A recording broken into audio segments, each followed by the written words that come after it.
College basketball players have until next Wednesday to decide whether they withdraw from the NBA draft and remain eligible in college basketball.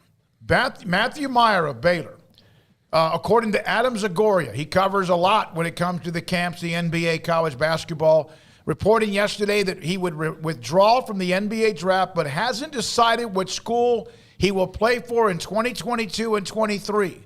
It appears as if Baylor is not going to be a part of that list.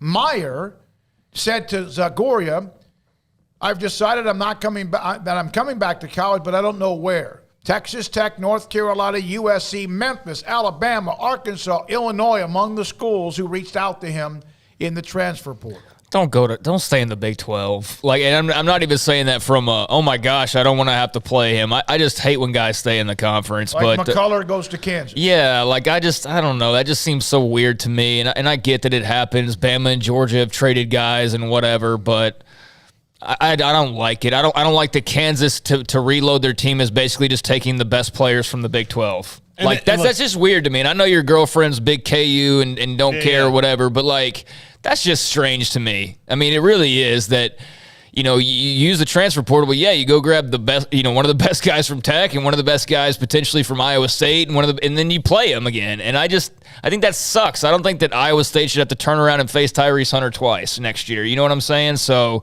I get that it's all legal and it's on the up and all that, but I'm just saying personally, I don't like that moving within the conference. I don't either. Did the SEC once have an in-conference transfer rule that you couldn't? We had to sit out for a year. You could, but it was. Right. Well, that's not going to happen. That's not going to happen. Yeah, but I wish there would be something like that if, in fact, you are going to transfer within the conference. Because, again, you turn around and play in the team that you were just on. And I just find that strange. Good for these players, but it's weird to me. It really is. West Virginia will play Jalen Bridges next year, right? Right. Yeah. I'm saying it in general. Yeah. I mean, I know Baylor's benefited from it too. I'm saying I don't care who they've gotten or who they haven't gotten or where they've come from. I'm just saying in general, Big 12, ACC, Pac-12, SEC, I just don't like that moving around from the team that you were on to your rival and then playing them the following year. So my personal hope is that he doesn't end up in the Big 12.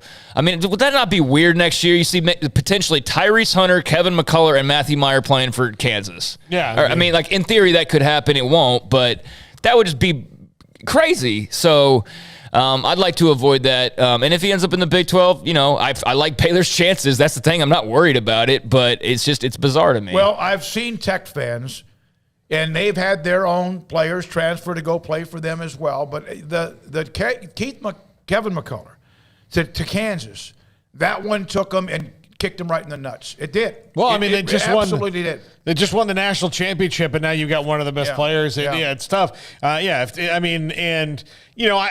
top five later on today is about Matthew Meyer and Fitz. And part of it, I think it's going to be good for Matthew Meyer down the line because I think he has gone as far as he was going to go in this particular system. Because if that wasn't the case, he would definitely be back. Because I just think it's, they've gone, and there's no animosity. There's nothing like that. It's time for him to take the next step. And I think that's probably, I would say for him, it's got to be outside the Big 12 as well, because just as being better, learning a different style of basketball, teams that haven't seen you a bunch, he can maybe grow a little bit there with teams that don't have the book on Other than where he has been playing, where are 5 or 6 places you can go to and you have a really good chance you're going to win a national title? He's going to go to North Carolina, I think.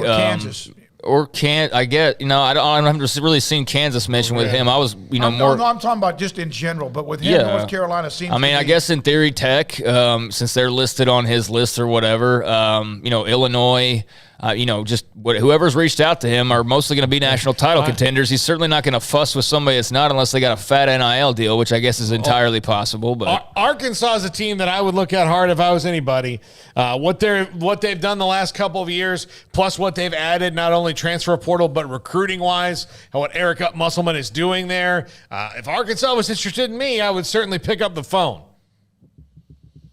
No, they're pretty good at what they've done. And again, there's a school that's been red hot from Bill Geister. I can't wait to see a player transfer away, play for a team, then transfer back to where he was originally. Oh, then just you know wait. it's out of control. I'm sure that's coming at some point. I mean, we just saw the kid from K-State that was, gone. It was in the transfer portal and then gone from K-State 3 months later. So, I mean, we've seen sort of these little outside the bubble kind of moves that are being made, and I'm certain that that will probably be one at some point as well. I wish him the best, but like you said, I think just the kind of time had run out for him in Baylor, and Baylor will be fine, and Matthew Meyer will be fine, and now he's got his pick of the litter, and like I said earlier, he'll probably make some good NIL money because he's going to be one of the most coveted guys that's out there. Senior national columnist for SaturdayDownSouth.com.